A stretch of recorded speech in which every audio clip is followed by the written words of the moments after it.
Pencil slim, freed, single, disentangled, a 6-foot vegetarian. Those were the words used to describe Aini Kamoze in the liner notes for his debut album.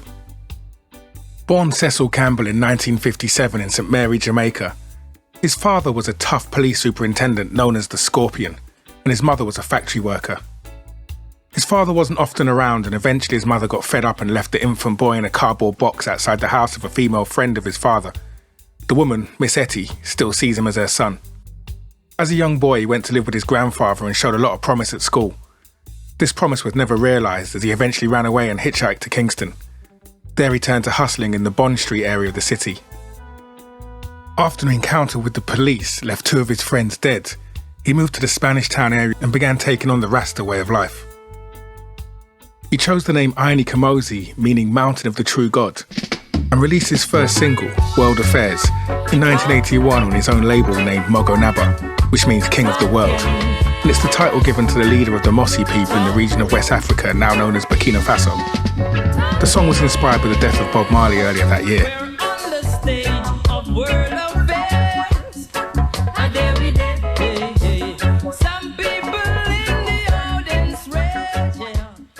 The aspiring young artist struck up a friendship with Newton Merritt, reggae singer Jimmy Cliff's nephew. Every Friday he would visit Jimmy Cliff's house and they would eat idle food and talk about music. Cliff was an established artist by this time, having released more than 10 albums so far and starred in the classic Jamaican movie, The Harder They Come. His nephew Newton was an aspiring record producer. Aini Kamoze released 2 more singles, Merther, produced by Newton Merritt, and Trainer's Choice, which was produced by Jimmy Cliff. The singles were moderately successful, but never really took off. He was getting a little less optimistic about a future in music, and spoke to Jimmy Cliff and Newton Merritt about quitting. Aini Kamoze had a demo tape of 6 new songs he'd been working on, and rather than see him quit music, Merritt and Cliff decided to pass on the demo to Sly Dunbar, one half of the legendary Jamaican rhythm section, known as the Rhythm Twins, or the dynamic duo, Sly and Robbie. Sly didn't listen to the tape right away, and for a while it lay forgotten somewhere in his studio. He stumbled across it one day and was blown away by what he heard. He called his musical partner, Robbie Shakespeare, and said they had to record the tracks immediately. A session was arranged at Studio One, and all 6 songs were recorded in 1 hour. In each case, it took just 1 take to record each of the tracks. The 6 tracks were signed to Island Records and released in 1984 as a mini LP simply titled Aini Kamoze. The album was a hit, not just in Jamaica but in the UK and across Europe too. It was one of the biggest selling reggae albums of the year. But back in Jamaica, Aini Kamoze had seen none of the financial rewards of the success. In a conversation with Jimmy Cliff, he asked, "How come my song's so popular? I mean, I have no money." Jimmy just grinned knowingly. "Happened to me too," he replied, recounting the all too familiar story of Jamaican artists whose songs get big in Europe, but then money never finds its way back to the small island in the West Indies. Aini Kamoze recorded 2 more albums with Sly and Robbie, both released on Island Records' Mango Records label. Statement in 1984 and Pirate in 1986. Aini Kamoze also joined Sly and Robbie's Taxi Connection tour, along with Half Pint and Yellowman. The tour included an appearance at Selhurst Park Football Stadium in South London for a special UK edition of the well-known Reggae Sunsplash Festival that usually takes place annually in Jamaica.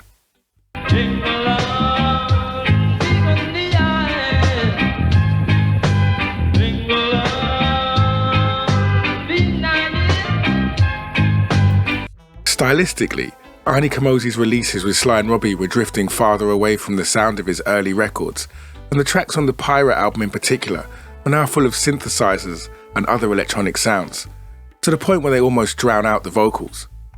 The album was met with mixed reviews. It also seemed that Island didn't really know how to promote Aini Kamoze as an artist, and it sometimes appeared that the albums were being used as a vehicle to promote the production duo, and not the singer. The strained relationship with Island Records was beginning to find its way into the music. The lyrics from the title track on Pirate appeared to be directed at the label. You sit down, getting fat and round, collecting royalties. Unhappy with the musical direction, and with money from the releases still scarce, Kamoze decided it was time to move on. In order to get back to the roots reggae sound, he teamed up with Bob Marley and the Wailers keyboard player Tyrone Downey to work on new music. He also enlisted production duo Steely and Clevie to provide the drum and bass foundations for Downey's keys. But he took on all the production duties for the project himself. The result was Shocking Out. Released in 1988 on Greensleeves, the album was well received but didn't reach the heights of his self-titled debut. In 1990, Kamoze recorded a track with Philip Fatis Burrell, a producer that over the previous few years had established himself as one of the top producers in the digital era. The track, Hotter This Year, was released on the producer's own Exterminator label and was one of the biggest songs of the year. I'm stepping it hotter this year. I'm stepping it hotter this year. Don't you like it? It seemed Kamoze was getting back to his best. Then he disappeared. There were rumours that he was serving time in prison, and he's never specifically spoken about this time period, further fueling the mystery. He resurfaced sometime in 1993, not in Jamaica, but in New York. Reggae had steadily grown in popularity in the USA. Yellowman was the first Jamaican artist signed to an American label when he signed to Columbia in the 1980s, and deals soon followed for other artists. Supercat and Mad Cobra also signed to Columbia, and Shabba Ranks signed to Columbia subsidiary Epic. Columbia felt that while popular with underground audiences, these Jamaican artists were too raw for the mainstream American public. They hired a young up-and-coming producer to remix their stable of reggae acts in order to make them more palatable to the American market. Salaam Remi. The 21-year-old producer was no stranger to the music industry. His dad, Van Gibbs, was himself a session musician and producer. His dad co-wrote and produced tracks for Curtis Blow's 1988 album, Backed by Popular Demand. And the then 15-year-old Salaam Remi is also credited on the album. Salaam produced a string of successful remixes for artists like Maxi Priest, Mad Cobra and Shabba Ranks, but it was the 1992 remix of Supercat's Ghetto Red Hot that really took off.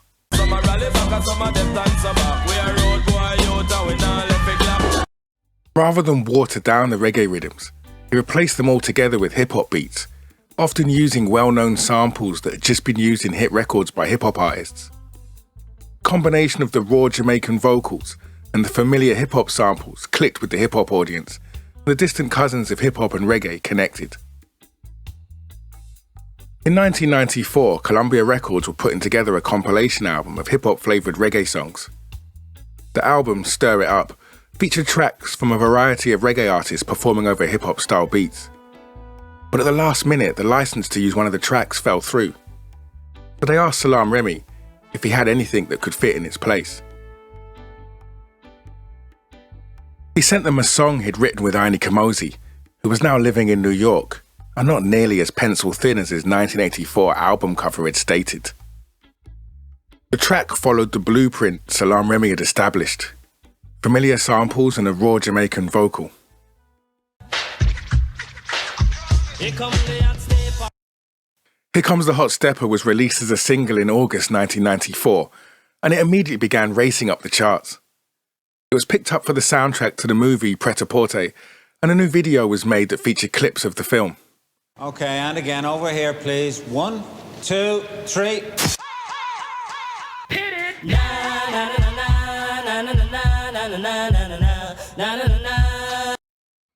Now you might think that being included in a movie boosted the success of the record, but as the film was met with terrible reviews, it currently has just a 24% rating on Rotten Tomatoes. It's more likely that being associated with the song boosted the movie's reputation rather than vice versa. The song was a global smash hit.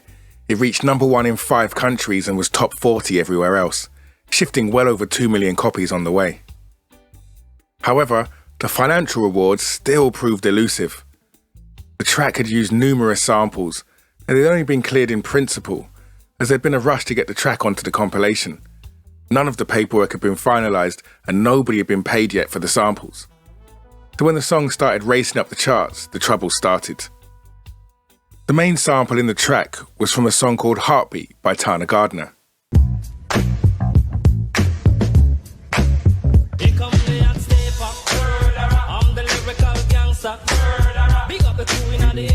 A deal to pay $750 for the use of the sample had been agreed prior to the release, but now the song was a hit, they were asking for $750,000. As well as the sample, Hotstepper also borrows a vocal hook from another song, Land of a Thousand Dances, made famous by Wilson Pickett when his single reached number 6 on the Billboard charts in 1966.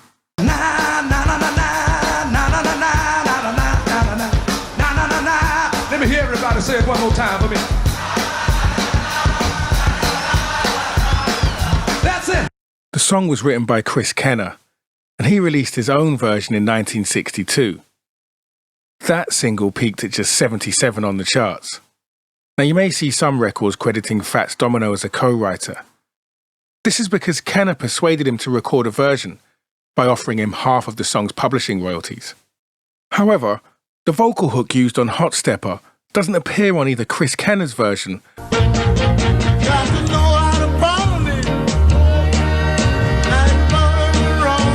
or the 1963 version Fats Domino recorded.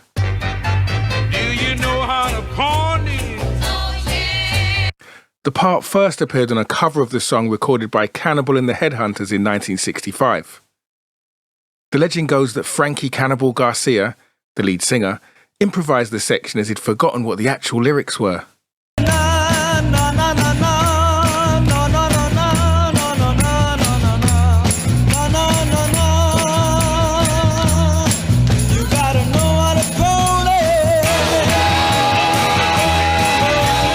Both this version and the Wilson Pickett version were released as straight covers of the Chris Kenner song, with the original writer receiving 100% of the publishing revenue from both recordings.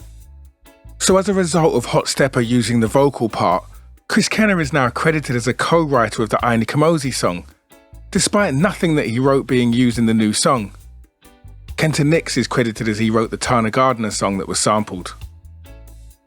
Once all the co-writers of the various elements used in the song had been allocated their share, Aini Kamoze was left with just 30% of the publishing revenue and a massive deficit caused by the sample clearance fee.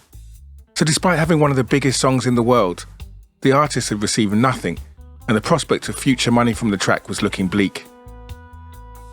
Although the single had been released on Columbia, Aini Kamoze was yet to sign with any stateside label.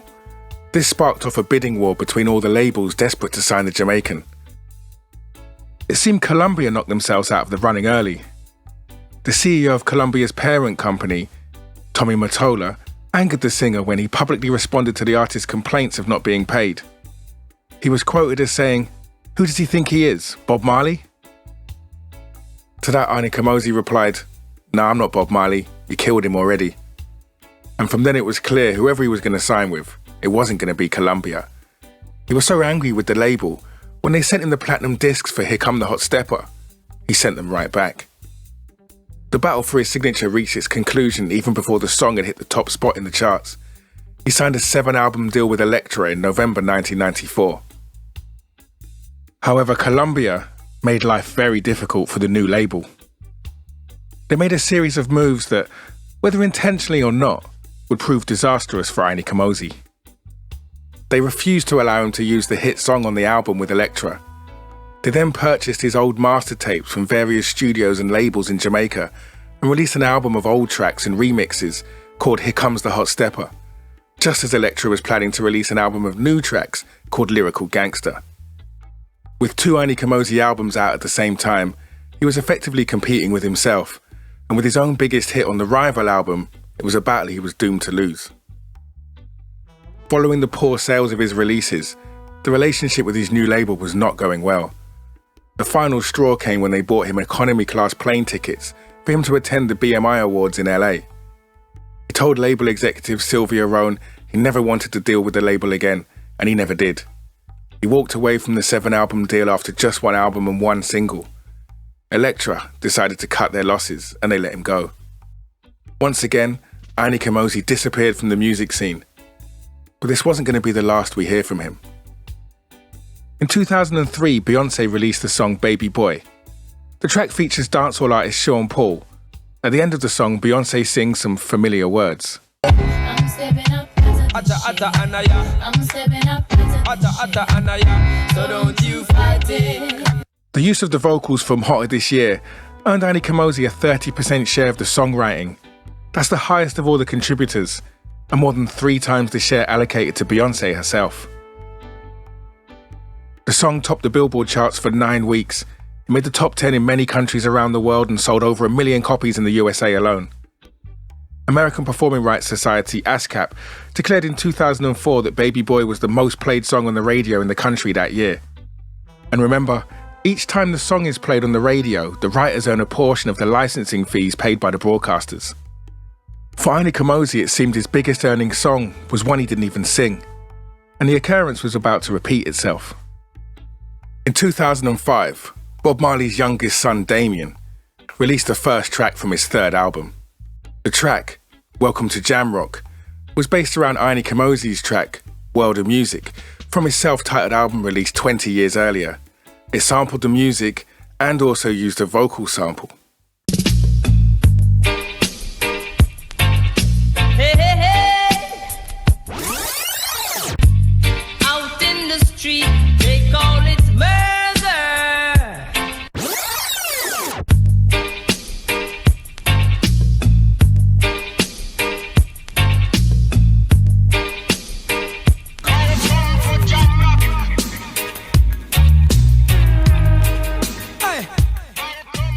The track was popular with the US and around Europe, and it won the Grammy for Best Urban Alternative Performance at the 48th Awards in 2006. An album also called Welcome to Jamrock was released shortly after and was a big hit, selling 50,000 copies in the first week alone and entering the charts in the US at number 6, which was 2 places higher than his dad's highest entry, number 8 for Rastaman Vibration in 1976. In an attempt to make the most of the attention from Jamrock, Ainey Kamoze released an album called Debut that was a compilation of his biggest songs, along with a few unreleased tracks. Rather than partner with an established label, he formed his own company, 9 Sound Click, to release the album, which was followed a few years later by an album of new songs called 5150 Rule. In 2016, he released Ainey Kamoze Meets Exterminator, Trampling Down Babylon, a compilation of tracks he'd made with the legendary producer Philip Fatis Burrell, who had died in 2011. This remains his most recent release, and the artist has seemingly disappeared once more. But with Ainey Kamoze, you never know when he's going to pop up again. Here come the Hotstepper. I'm the lyrical gangster. On January the 8th, 2022, a TikTok user shared a video clip of Kurdish men dancing at a wedding, with the audio replaced with Ainey Kamoze's Here Come the Hotstepper. Another user reshared it, and that attracted over 3.5 million views. Since then, hundreds of users have posted their own videos on the platform using snippets of the song.